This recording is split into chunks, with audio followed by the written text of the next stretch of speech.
Assalamu alaikum wa rahmatullahi ta'ala wa barakatuhu. Bandiraɓe sehilaɓe jangiyankoɓe, en garti e windande men hande arde tongandema karfeje jangunoɗaɗe wawa ɓalladema so masɗe ɗe ngari ko ɗo ɗe ndewata.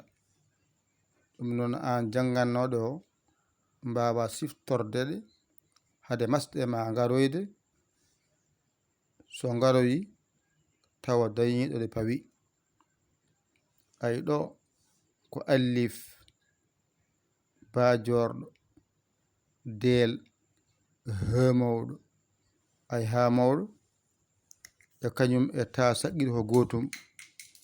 Ay so waɗi tan toɓɓo ɗo ɗiɗi wiyata saqiru, on paami. Ha mawɗo ko ni wayata, toɓɓo dow wiyata saqiru, no ha saqiru e ta saqiru. ɗo ko wow ha tongu piccuɗo ɗa koyngal yanara, ɗum janganoma. Kef lamara, mimara, nunara, sarede piccuɗo, ayna balide piccuɗo, darede piccuɗo, gafara, ara, sinara, tajorɗo, radel, gayna balide piccuɗo. ɗum ɗo so rendi hawde ko karfeje nogas e goo. Arab ni windirta, ko heddi ko windire ni.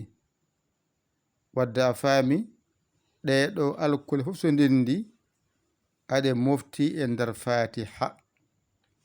ɗeɗo jeeɗiɗi noon ngala e fatiha, woni fajorɗo, jatungu piccuɗo, shintoyɗo piccuɗo, e huni endu, rakoyngal, khatungu piccuɗo, zayyin.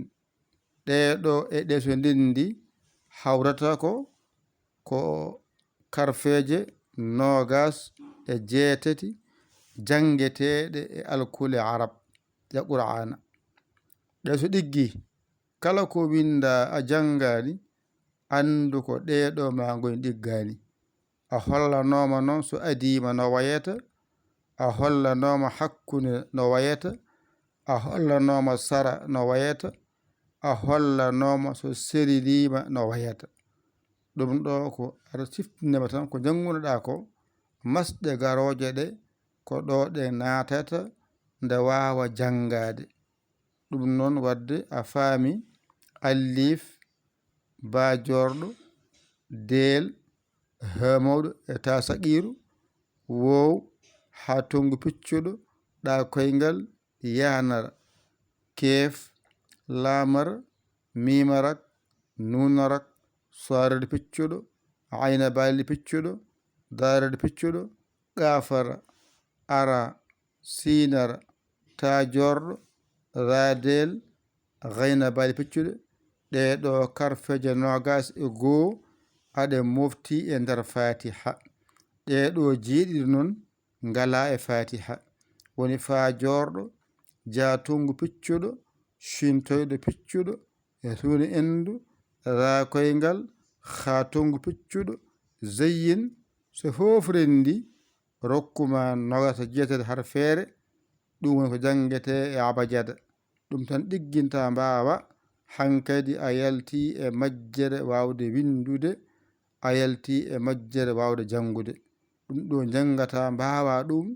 sa wiya ɗum ko woni mbiya alif, ɗum ko woni mbiya bajorɗo, ɗum ko woni mbiya del, ɗum ko woni ha mawɗo, ɗum ko woni mbiya ta saqiru, ɗum ko woni mbiya wow, ɗum ko woni ha tongu piccuɗo, ɗum ko woni ɗa koyngal, ɗum ko woni mbiya yanara.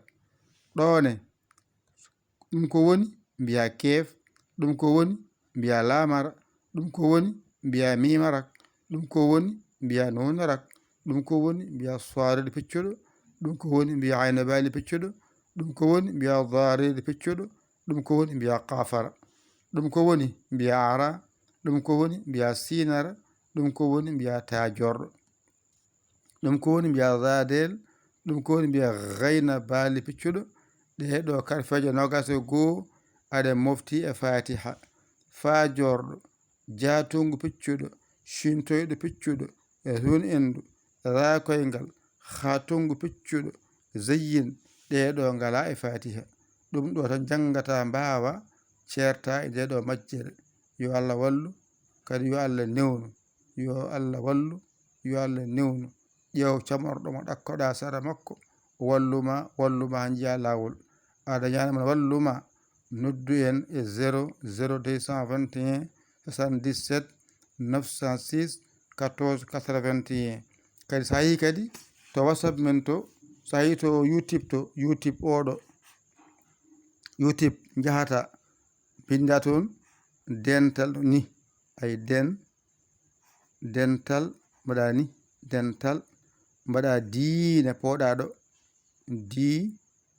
diine mbaɗa ni diine mbaɗa TV mbaɗa ni TV tan jiyama toon kala ko janginano ko adi ha itti ko sakkiti ko nanton mofti ma yiɗo winda abone bindol boɗewol ko hen tan piyata sa fi hen yalta ɗo hulde ma yiɗo bindol jiyaɗo bindol gongol dongol piyagol ɗo bindol hankadi wona naati toon ƴewano kalɗo winda vidéo ɗo ɗon piyata kanji fof ɗi jalta cuɓaɗa mo jiɗɗa o gona jangguir jam